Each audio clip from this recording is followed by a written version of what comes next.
Hello and welcome to Enchantment of Eternity's review for Remember Me, which is episode 5 of season 4 of Star Trek The Next Generation. This video is a part of a series of videos where I review episodes of Star Trek Next Generation one episode at a time. In this video I cover the 4th season episode Remember Me. So Remember Me is the episode where Dr. Crusher has a friend come on board the Enterprise. However, he shortly disappears and nobody knows who he is or that he ever existed, and there's no record or trace of him, and people start to wonder if she's just gone a little bit crazy. However, then everyone else starts disappearing. The number of people in the Enterprise goes from 1,000 to 200, and no one has any memory of these people ever existing, and the number of people just keeps shrinking and shrinking until Picard is the only person left on the Enterprise, and he too disappears.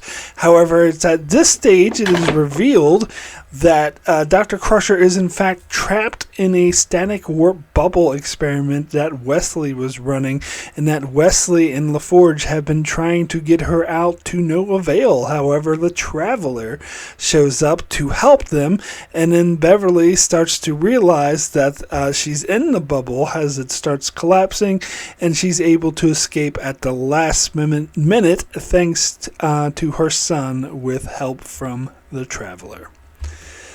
So, this is one of the first episodes I've watched, which I've talked about this a lot before, that season 4 was the first season that I saw, and I saw it the most, and I remember this being in the batch of some of the first episodes I saw. I don't know if it was the first episode I saw, because I can't remember what the exact first episode I saw. I wasn't really paying that much. For the first couple episodes I saw, I wasn't really paying much attention to. I was more of a TOS fan, but I slowly started getting into TNG. I do remember that this was one of the first TNG episodes I did end up liking. So I remember really liking this episode, way back in 91? This would be like late 91 when I was like 12 years old. And so this, so this is one of the first episodes I really liked. It wasn't my favorite.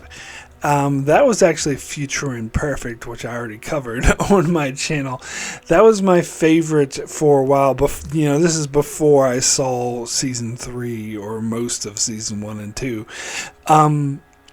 But as we got on, as I got older and I did see all of TNG and started watching Deep Space Nine, I didn't like this episode as much anymore. But when I fast forward to a couple decades later, more recently, like 5 or 6 years ago, when I watched this episode again after not seeing it for a long time, I have decided that I hated this episode.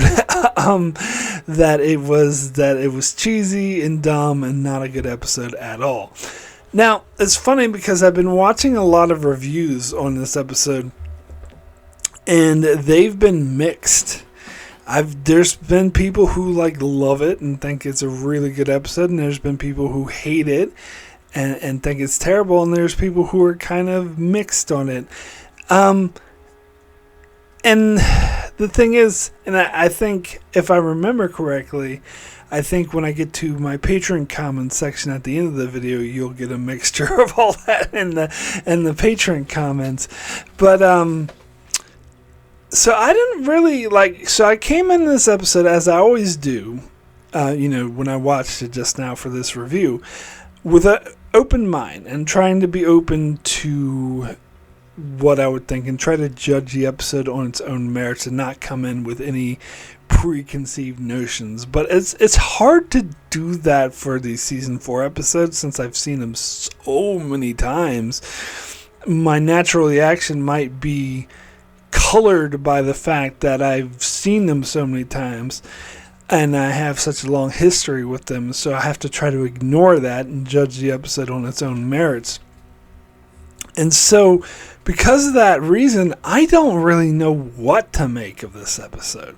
Before I loved it, then I hated it, and now I'm just not sure. I don't know. Now, I tried to remember what it was I liked about this episode, and I think that was very clear. That's the sort of mystery, the strangeness, and mind you, this being one of the first Star Trek episodes I saw, it wasn't as weathered or tempered by these high concept sci-fi scenarios, which I am now overly, overwhelmed by with, 1,000+ episodes of Star Trek franchise, where concepts like these are very, common.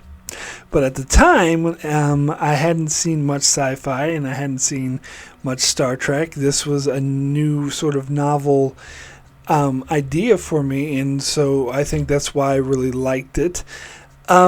Now, why I hated it is actually it was harder for me to pin down because I couldn't remember exactly why I decided I hated this episode a few years back.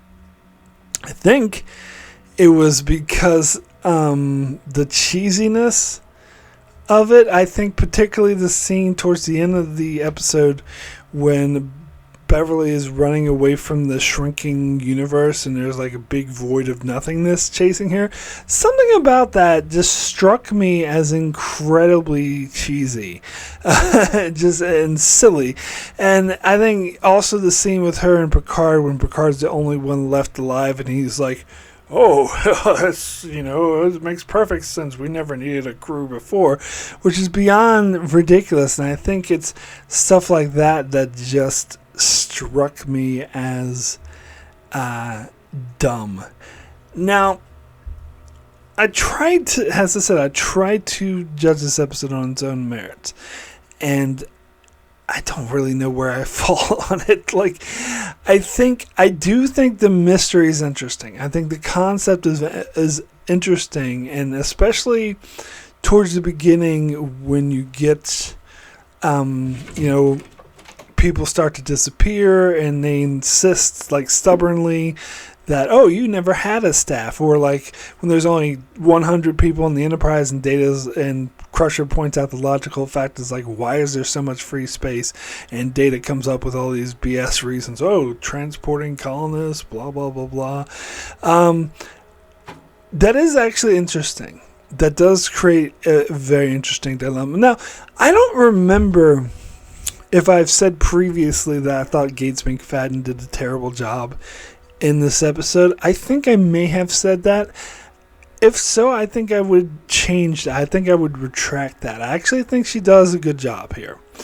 When I was picking, the episode I was picking for wasn't for acting, though. It was for the best character episode of Beverly Crusher. And I mentioned how most people would automatically go to Remember Me. That's what most people would say. But I refused to say that because I didn't think this was her best episode. So I chose Symbiosis, which I did like. But in retrospect, I realized there was a couple episodes in season 3 that I think were better Crusher episodes. The High Ground being one of them, and Transfigurations being the other. Both episodes I think are better than this one. And also I think Gates McFadden did a better acting job in both those episodes than she did in this one. Particularly High Ground. I thought she did a really good job in that one. But here, and I thought she was written better. But here, to be fair, I think she does a good job. I think she does a passable job, particularly in scenes where she's freaking out and when people are insisting that these people don't exist. And the scene where she was talking to Troy and she was like, tell me if I'm insane. Troy's like, well, if you can ask the question, the answer is no. And she's like, don't evade it. And the way she's high strung, I bought that. I think that was good. I think maybe if I thought that she was doing a bad acting job in the past, it might have been because of the scenes where she was talking to herself after the entire crew already disappeared. I really didn't like those scenes, and I didn't think they worked. And to be fair, it's not mainly her acting job that is wrong with the scenes. It's just when you only have one person and you want to convey information to the audience through dialogue, you have to have them talking to themselves. And there's just something that seems contrived about that. Now, to be fair, a lot of times she was talking to the computer, not necessarily herself, but she was also talking to herself a lot. And even their conversations with the computer was a bit boring. So I didn't like those scenes, and I didn't think her acting was particularly good in those scenes, but I don't think her acting was the main issue with the scenes. I think the writing was the main issue in the scenes. And also, I've been dancing around the elephant in the room, is that once the reveal comes that she's trapped in the bubble, it kind of deflates the whole storyline. So every time we spend time with her still not knowing she's in the bubble and acting like everyone's disappeared, it diminishes the story for the audience. Now, so for that reason, I've heard several people who covered this episode suggest that they should have held off on that reveal until once she figures it out. That once she looks at the universe and sees the computer shows her the circumference of the universe, and it looks exactly like the warp bubble. Oh yeah, I'm trapped in the warp bubble. And so people are saying that's the moment they should have revealed that they were that she was trapped in the bubble and they were trying to rescue her. That's the moment that we see the outside world, that we first see Wesley and LaForge and all of them.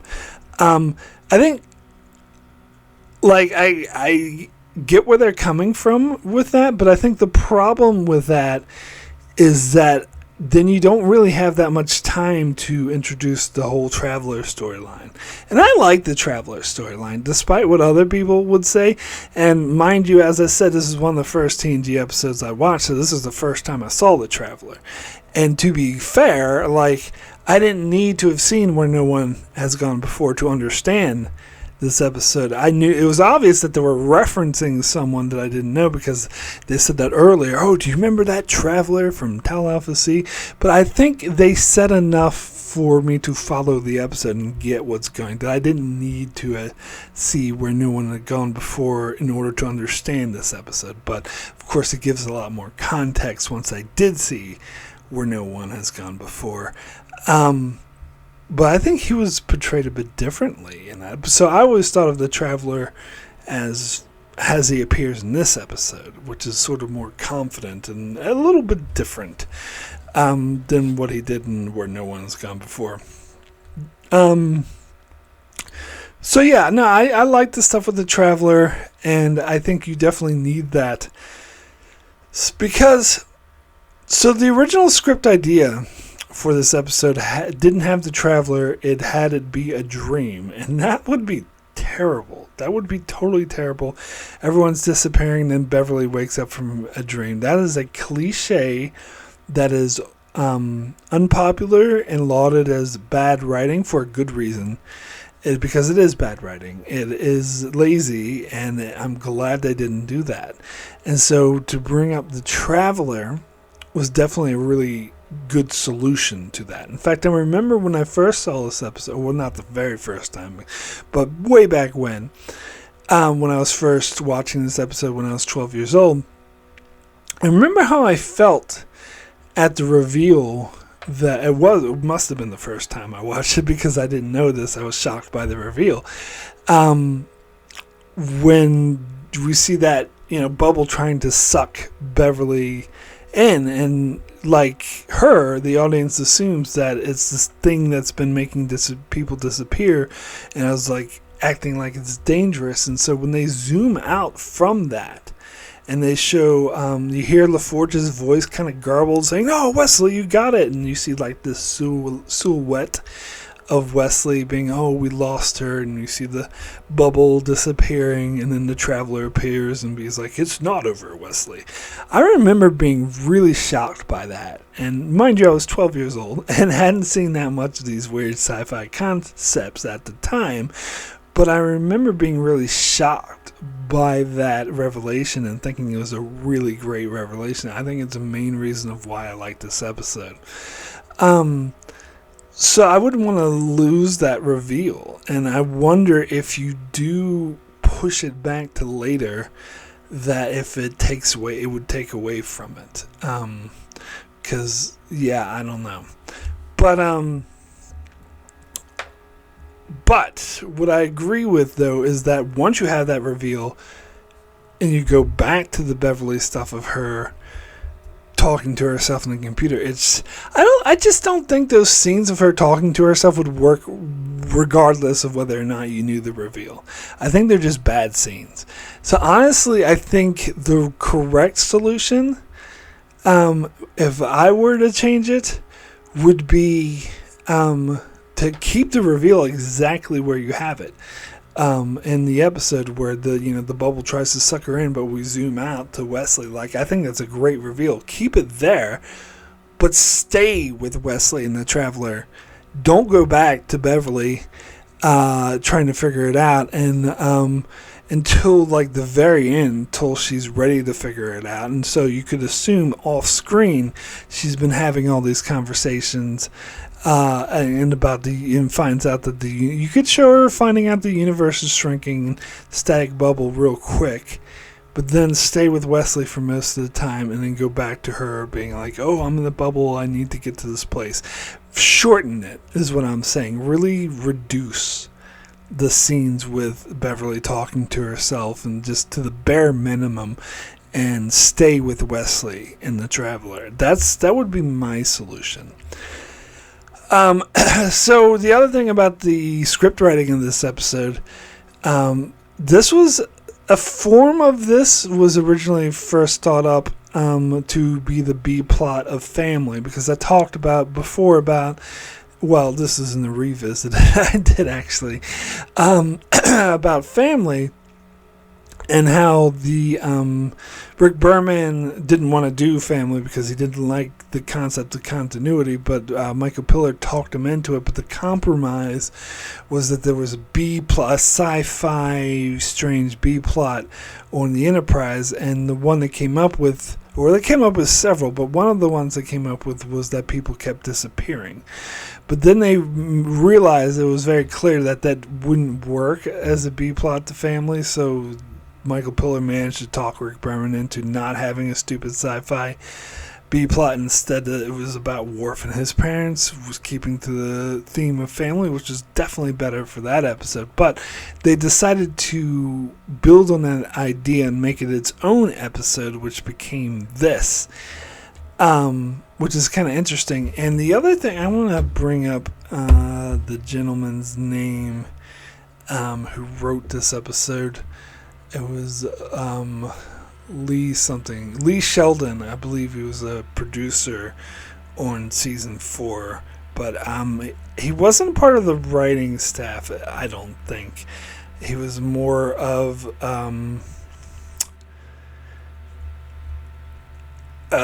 freelance writer. He was brought in for this episode, and I remember in like one of the Blu-ray commentaries that Ronald D. Moore gave, he talked about, or I don't know if it was a commentary, but it was somewhere on the Blu-ray. He talked about how he got into a huge fight with this gentleman who wrote Lee Sheldon, who wrote Remember Me, and saying when he was there writing Remember Me, they got into a huge fight because Ronald D. Moore described it as him being condescending to Ronald D. Moore, and that he didn't appreciate that, like, because he was an older, more experienced writer, and from Ronald D. Moore's perspective, at least Sheldon was being condescending and being like, well, you're just this young pup, you don't know what you're talking about, and he got into they got into a huge argument over something where Ronald D. Moore got a bit more sort of vicious about defending his thing because of the attitude that this guy was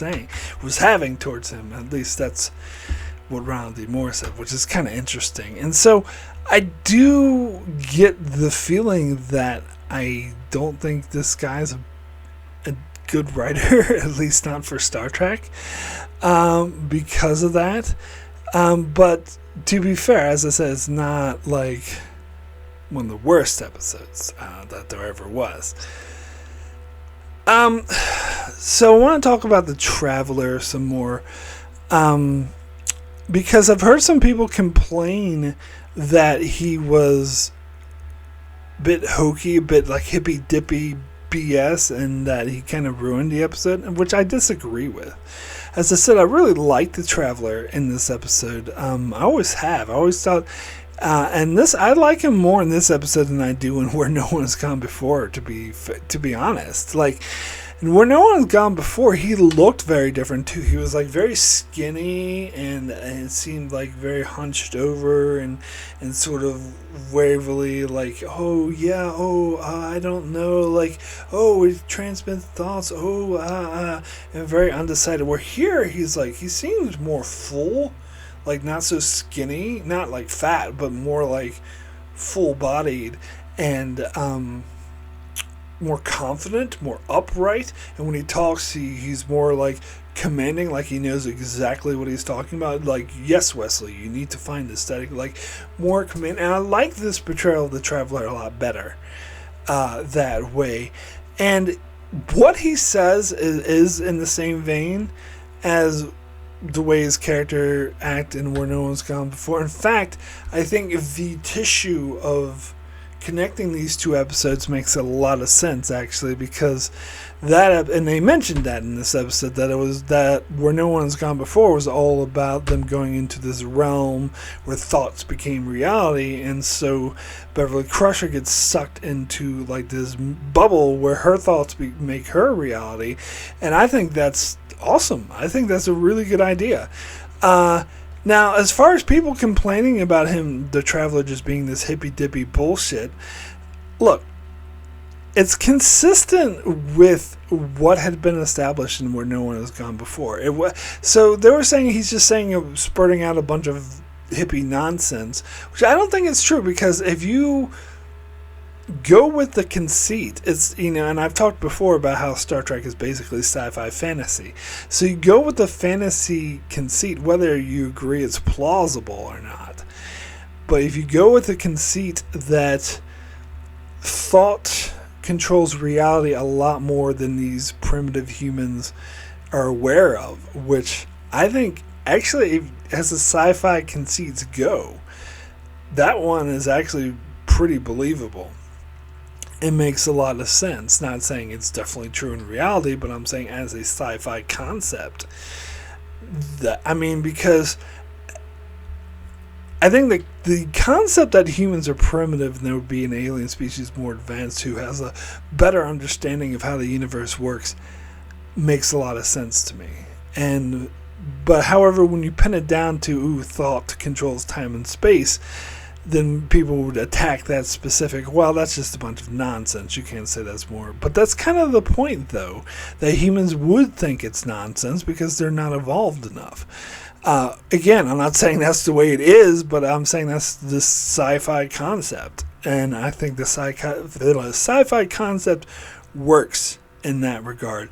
And so what the Traveler says, actually, I don't think is gobbledygook. I think it makes sense within the confines of this conceit. And being a fantasy show that Star Trek is, I'm willing to go with it on concepts like that. And I do find it really interesting. I think they're very consistent with how he was portrayed in the previous episode about, thought controlling reality and Wesley being special. And I thought it was pretty awesome the way that Wesley would phase out. They had showing him phasing out the same way the Traveler did in the previous episode, showing that he does have these stronger abilities and that the Traveler could sense Wesley was in danger and it had, to do, because Wesley was he said he was working off of Kaczynski's experiments, which was the scientist in that episode Where No One Had Gone Before, but it's very clear that his experiments or his knowledge was just that was nonsense. So really he was going off of the Traveler's technology, and so that makes sense that the Traveler would be the one to show up. By the way, when Beverly was talking about going to Tau Alpha C, now granted this was in her fake reality, so it was never going to happen. It would take them 4 months to get there, however what long it was.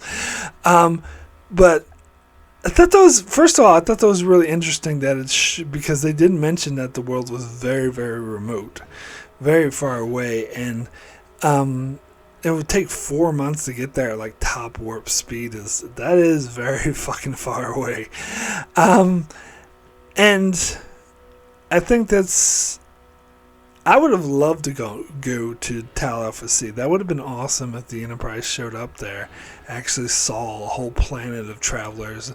I'm sure there would be, I don't know, because they know of Tal Alpha C, but has any Federation or human Federation citizen or human been there? Like, it seems like it would make more sense. They never state this, but it seems like they make more sense if they only met people from there. If no one's actually, because I would imagine that world to be so advanced and so far beyond what any humans could comprehend, or at least their society to be like that they wouldn't be able to sort of relate to them.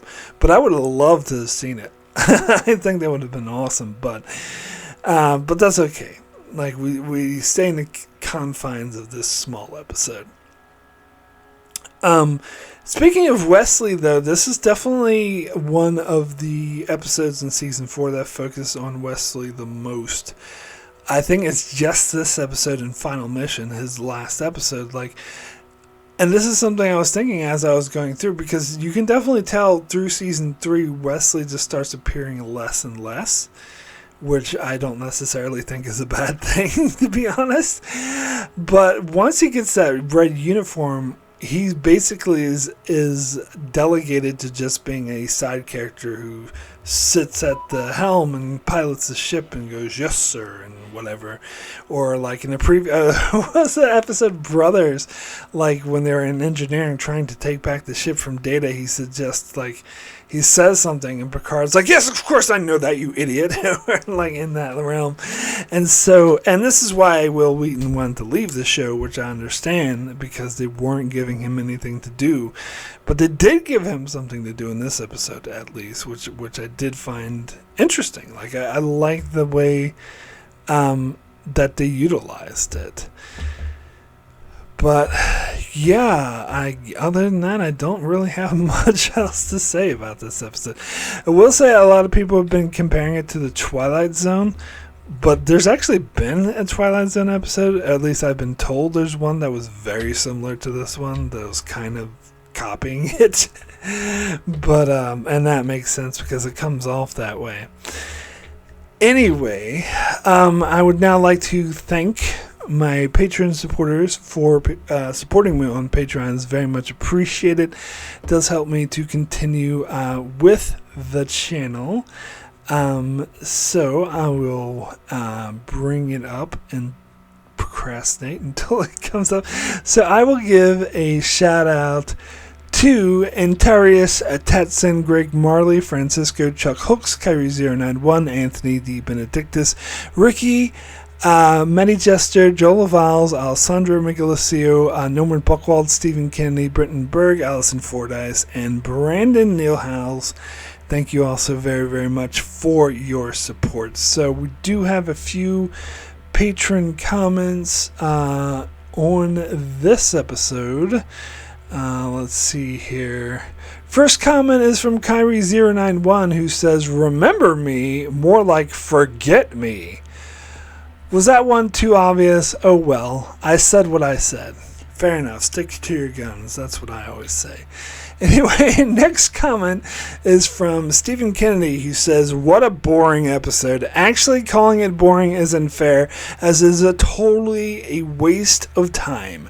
Don't Remember Me had a good idea, but felt flat at every turn. If Don't Remember Me used the concept of being trapped in a different universe, or even the mirror universe, this may have saved it from itself. Oh wait, don't bother with this episode and watch Whispers from Deep Space Nine. It's a way better mystery. This script was probably a failed attempt at a horror movie that was picked up and redone for Star Trek, with the Traveler being the person behind the mystery. Who knows?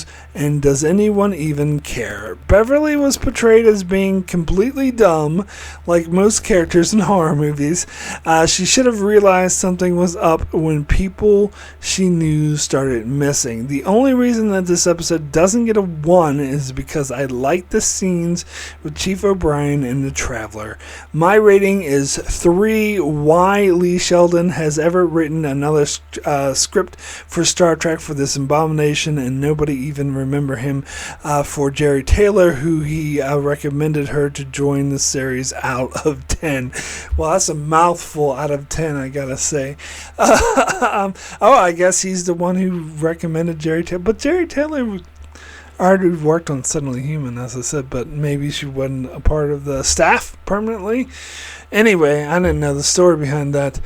I don't think Beverly was dumb, personally. I think her the way she was reacting to everything and people disappearing I think it made sense. Although, rewatching this episode, I think, it seems obvious to me now that when there was a flash in engineering at the start of the episode, that clearly that's when she got caught in the bubble. So I was like, oh, she didn't even consider that possibility. But also, to be fair, when I first watched this episode, I didn't even notice that flash in engineering. So when they called back to him, like, wait, there was a flash in engineering? But then, I guess I wasn't paying much attention, because when I watched it again, I was like, oh, I could clearly see it, but I clearly saw it once they pointed it out to me, though. But as I said, I was 12 years old, and maybe that's why I didn't get the twist. Maybe people who were older and smarter figured this one out. Anyway, next comment. Let's see here. Stephen Kennedy also has another comment saying Lee Sheldon was on the staff as a producer. That is interesting. He only lasts for 8 episodes. Maybe he was fired for this horrible script. Don't remember me. His last episode as a producer was Future Imperfect. Oh, okay. Well, that's very interesting.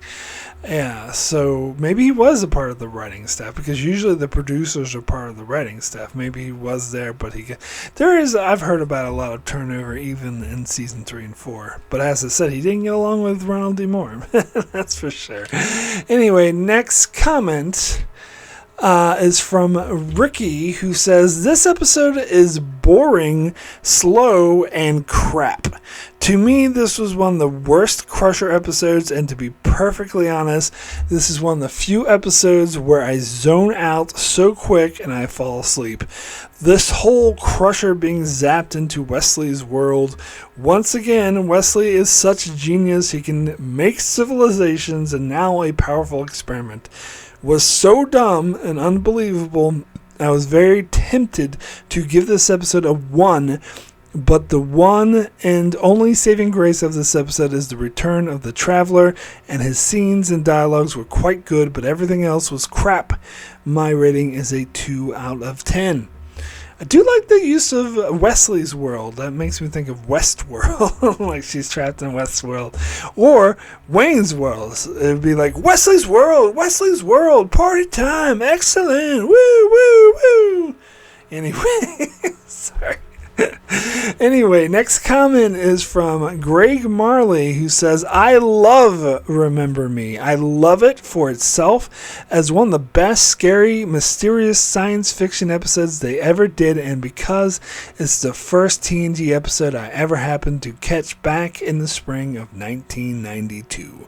I think probably about a quarter of the way in seeing this one made me realize I needed to check TNG out again, and I saw Cause and Effect next.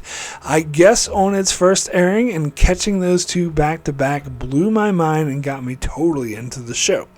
I love every single thing about this one. It's got horror elements like a Twilight Zone episode in the way people pop out of existence, yet Beverly is confronted by everyone else doubting they were ever there, until a moment she's forced to wonder if possibly she's the one who's crazy.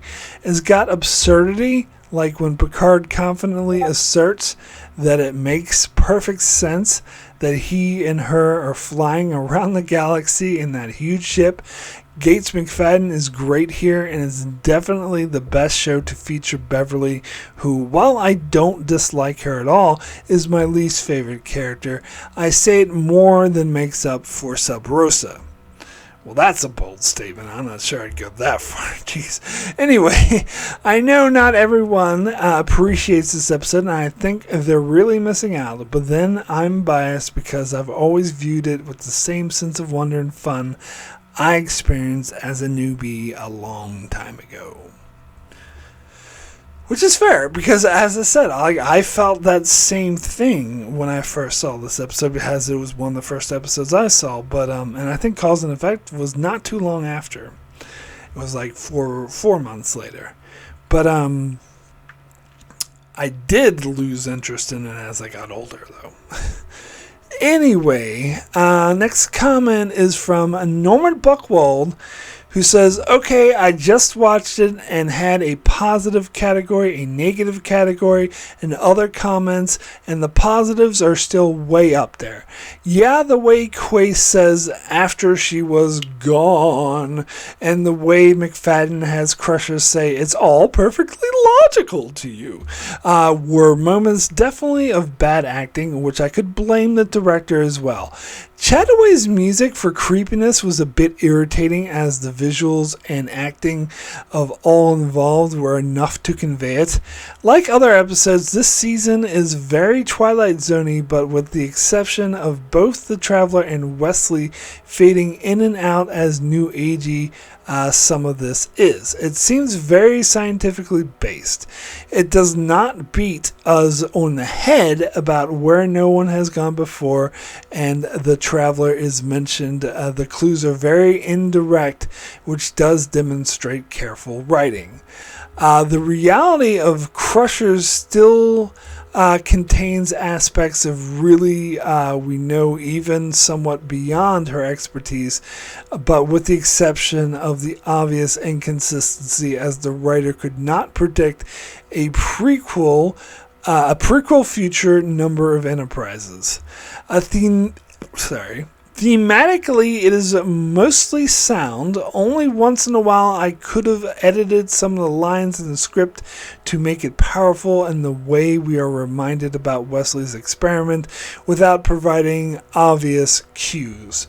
Wesley looks in the direction where Crusher was, but the cold open does not begin until Quace is missing is ingenious. So there's a lot of good stuff here. Given that there are flaws, the best Twilight Zone mystery episodes from this season was Clues, not this episode. And yes, this episode definitely made its mark to invent bad ones like Distant Voices trying to do something similar. In those episodes, if we count Whispers, that one is superior. Given that, I still think it's a darn good episode and probably the best written Crusher episode for what it's worth. Only relationship hint was Picard being the last one on board, as he disappears before Crusher says something meaningful, not the first or last tease in the series at this point. I have a lot more to say, but this is long.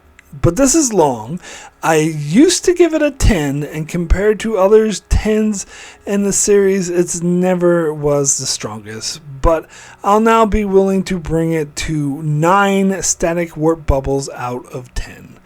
Finally, yes, I would have cut the dramatic entry of the Traveler, and once Crusher figured it out, bring up Picard's log and show the Traveler and Wesley and engineering at all that work. Also, I think it would have been a plus if the Traveler did not come out of nowhere. But I'm sure Berman or someone else insisted that they tell people sooner. It did not reduce the creepiness, at least. No, I love the Traveler appearance, especially the fact that he appeared out of nowhere and goes, "It's not over, Wes." I think that was perfect. This is one of my favorite things about the episode. As I said, that I wouldn't change that. I would just not focus on Crusher after that at all. That would be my fix to it. And also, what else? Definitely said something else I wanted to address.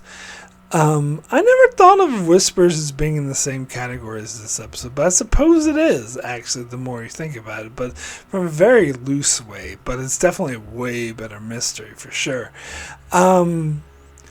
Oh yeah, the fact that Beverly says to Picard right before he disappears is, "Oh, I got something really important to tell you, Jean-Luc," and then he disappears. I hate those fucking teases. So, because they're going to say, "Oh, I love you," or "I have feelings for you," or you assume that anyway, but you never know because they disappeared. This is such a cliche. I really hated that. But anyway, let's see. Norman also says, "Oh, and my favorite establishing what is going on in this reality was the way O'Brien states how the previous day's meeting was. The fact that Crusher was there and still says, 'Thank you, O'Brien,' but no one got on the ship was truly fascinating." Also, this episode has one of my favorite lines in Trek. "If there was nothing wrong with me, then there must be something wrong with the universe." Yeah, I've heard that a lot of people quote that line. That is, and I've heard some people say, "Oh, that's our favorite line we quote around the house. If there's nothing wrong with me, then maybe there's something wrong with the universe." That is a classic line, for sure. But I don't think it worked well in this episode. Because this, again, this was at the stage we already knew what was happening. So it's like, no, there is something wrong with you. Like, you're trapped in a bubble, idiot. So it was a bit frustrating. But anyway. Next comment is from Brandon Neal Howells, who says, "Remember me. Is it just me, or do other watchers find the man playing the part of Dalen Quace acting a bit older than he is meant to be? If Crusher and Quace are both physicians, then why aren't their uniforms the same color?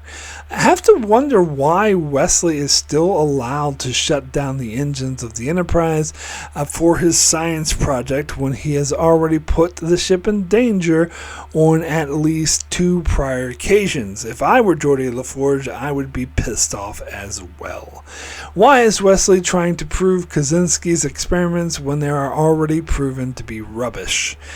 Being the sole inhabitant of your own little universe, which is rapidly shrinking, is a good idea, and I felt this way a lot of my life. However, once it shifts from Beverly's perspective back to the rest of the crew, it gets repetitive very quickly because Picard is just saying all the things that Beverly has been saying aloud. Had I written this episode, I would have shown it solely from Beverly's point of view. See, I'm doing it the opposite way. We do not even, because I think it's more interesting, especially when Beverly's talking to herself. I think those things suck, but that's just me. Anyway, we do not even get her to say goodbye to Dalen Quace. Still, I do have a soft spot for this episode, so I'll give 6 phasing travelers out of 10.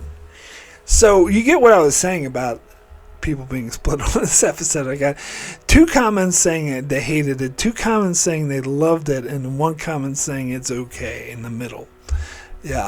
So that's kind of indicative of what I've been seeing online, really, from the larger community.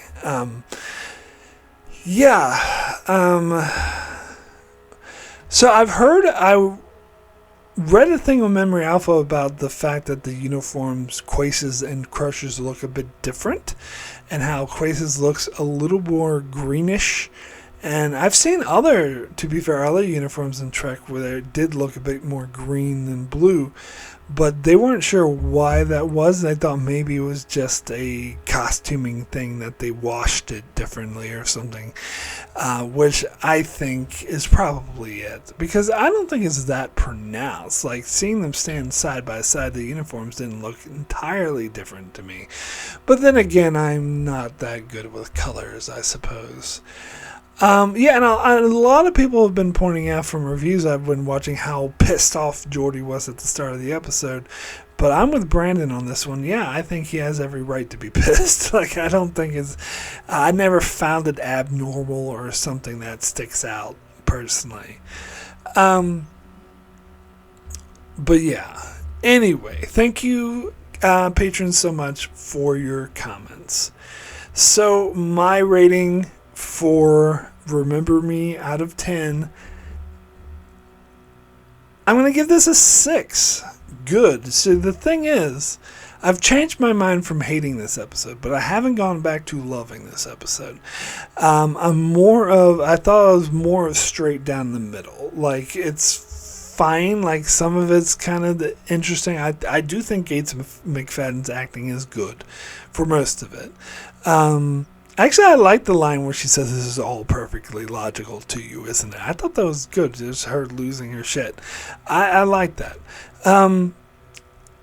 And yeah, it has that eerie quality to it that was kind of intriguing at first. But I think I appreciated this a lot more when I was 12. I think once you compare it to a lot of other Star Trek and sci-fi stuff, it is rather simplistic, especially when you learn to kind of copying a Twilight Zone episode. And yeah, so it did get a bit cheesy towards the end, and I said I hated those scenes when she was talking to herself. I think they should have cut them all out. So I wanted to give this episode a 5, but then I decided on a 6 because of the Traveler. Mainly because of the Traveler. I love the stuff with the Traveler. I love his appearance. I wouldn't change that for the world. The way he first shows up and phases into existence, I thought was beautiful. And this is always the performance of his I preferred over Where No One Has Gone Before. And don't even get me started to Journey's End.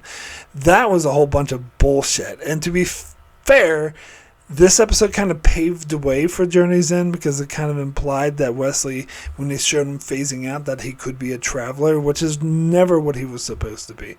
I hated the fact they turned him into a traveler. I think they fucking ruined his character. That whole episode ruined his character, but I'll get to that eventually.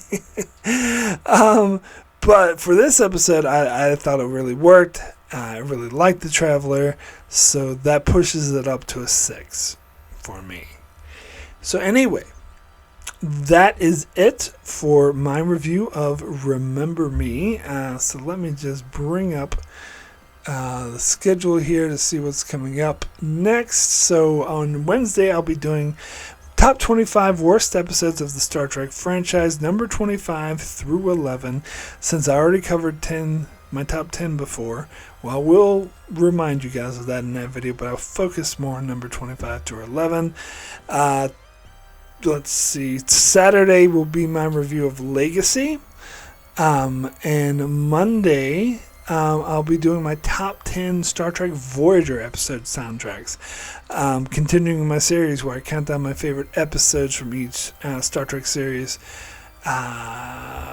Going by the music, my favorite music in the episode, and this time I'll be covering Voyager.